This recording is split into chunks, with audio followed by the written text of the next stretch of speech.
buying that Lightning and getting it modded up and spending that, I don't know how much, again, probably $2,000, $2,500 if I was to guess for those mods. Spending that money was probably much more of an achievement to me than, whatever the last car is that I ordered. But I remember how excited I was, and this is the problem. This is the downside to having money, if you will, or being able to afford these things, is I remember that high when I bought the truck, right? I remember an even bigger high when I bought the Mercedes. I mean, that was 4 trucks, right? And then I bought the GT, and we went and picked it up on a Saturday. I was pulling it out of the dealership, and I fucking killed it working the clutch. I was so goddamn nervous, having this thing, and I got to drive. It's 160. And the GT is like a supercar. Dude, it's $160,000. There's no fucking traction control. It's 550 horsepower. It weighs, I don't know, 2,800 pounds or something. It's all magnesium this and, just aluminum that. It's a supercar. It's like a Lamborghini, It's like a Lamborghini. Yeah, the motor sits right behind your head. I was scared to death, man. And it's 160 Gs.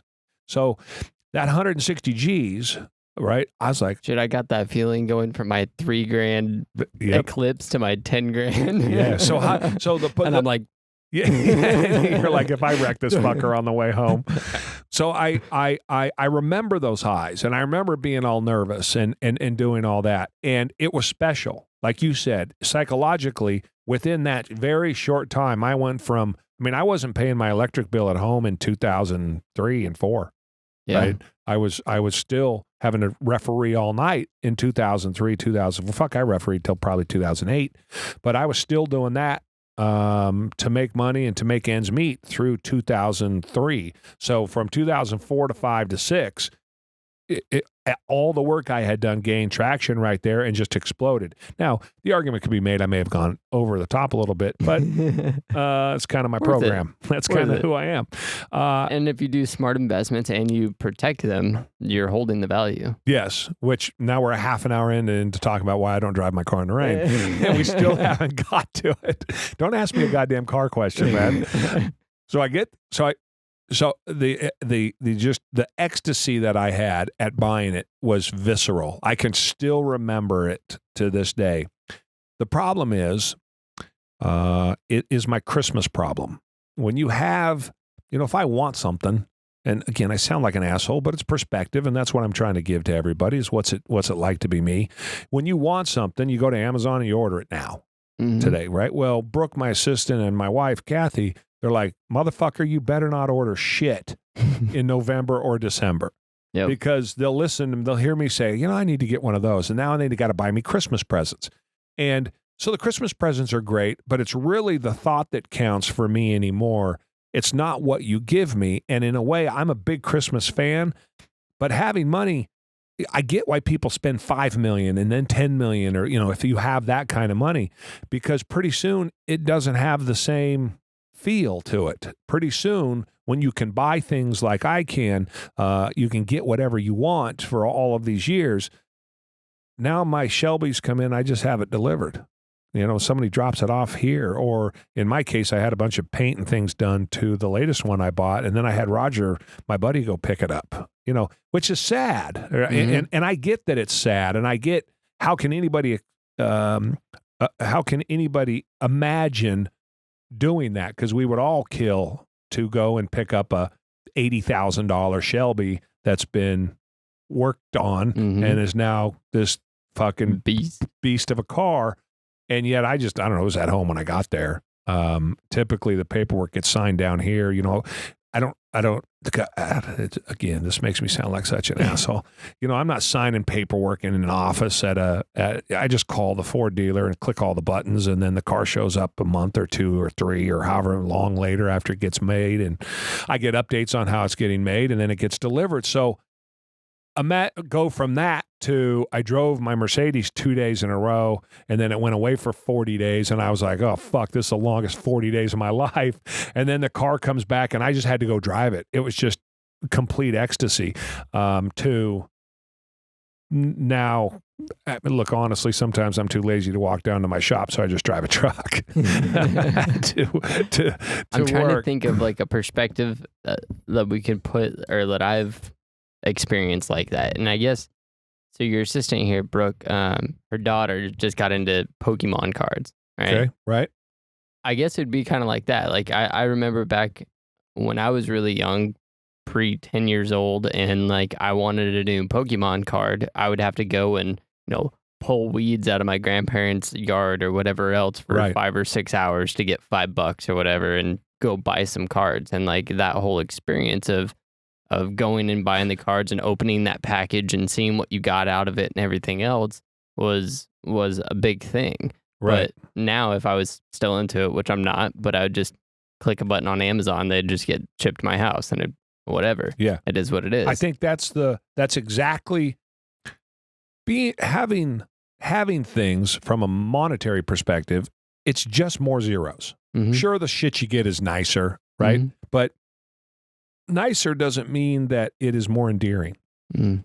Nicer doesn't mean that it means more to you than those cards meant, that the car means to me any more than the cards meant to you, because it's all relative. And what somebody can, I say this all the time as I go to these car auctions and watch people spend $5 million on a car, and then I come back and I hear all the time, fuckers, assholes, how do they even afford $5 million for a car? And I'm always quick to say, look, $5 to one person is 50 to another, is 500 to another, is 500,000 to another, is 5 million to another. I know it's unimaginable, but if you can only afford $5, the guy that goes out and spends $50, a 25-year-old Jerry can't imagine spending $50 at a dinner, right? I can't imagine going to the pool hall and not spending $50 4 nights a week type of a program, okay? Yeah. But I remember, and we've talked about this, going to Denny's and ordering the cheapest thing on the menu, regardless of what it was, which is typically the bacon, lettuce, and tomato. Go check it out. Unless you're ordering a side, pretty much anywhere now you go, as long as it's just a straight bacon, lettuce, and tomato, it's the cheapest thing on the menu, and that's what I would order at either IHOP or Denny's in particular. So, and then you would move up when you could actually order something that you wanted. Never steak, never fucking steak ever.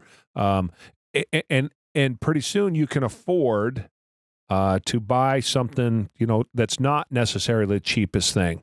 And by the time I got to be about 32 years old, we started to eat at restaurants more often. And then by the time I was 35 or 38, again, ubiquitous. And I don't, again, we'll go tonight to dinner. I think we're going to go to Applebee's, right? And there'll be 3 of us and we'll spend $70 or however the fuck much it is. And well, it won't be that much, it'll be like $45.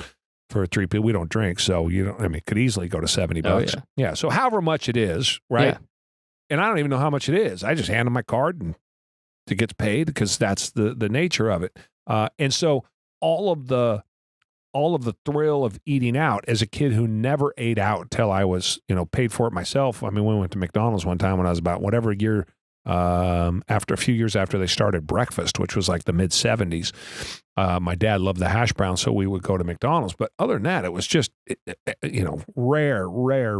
My kids have been to a restaurant. My kids have been to restaurants more time in their first year of life than I had been at that point in my entire life. So, which is good, and that's what you want, but it doesn't mean anything to them. And I remember getting a hash brown at McDonald's in 1978 and going, this is the greatest fucking invention in the history of mankind. But how do you, so take that example, and we all have those. Mm-hmm. How do you then value the next thing as much as you valued the Pokemon once you get to a certain level? And that's the problem. You're always chasing that next thing. And pretty soon, $5 million deals become $10 million deals. And pretty soon, 500,000 isn't a big number, but 5 million is a big number. But pretty soon, 5 million is no longer a big number, and 500 million. Now, that's not a number I deal in, but that becomes, well, it does over 20 years. That's about how much revenue we've done. But you get my point. Mm-hmm. And so as I bought that first Mercedes, I remember that very, very well. And then I think about that all the time. I'm very conscientious about the fortune that I've had and through hard work, the things that I've been able to get. But you know it. I'm self-deprecating. I make fun of myself all the time that I get the car delivered. I simply don't have time to go pick. I would love to go pick it up and be the first guy to drive it and all that shit. I don't have time. I don't have the fucking time. So somebody goes and does it for me because my time is more valuable back here working than it is picking up the car. And I can have somebody go pick the car up for me. Then it's at my house. And when I want to drive it, I go get in it and away I go. So it's practical from that perspective, right? What I'm doing makes sense, but still that buying that Lightning and getting it modded up and spending that, I don't know how much, again, probably $2,000, $2,500 if I was to guess for those mods, spending that money was probably much more of an achievement to me than, whatever the last car is that I ordered.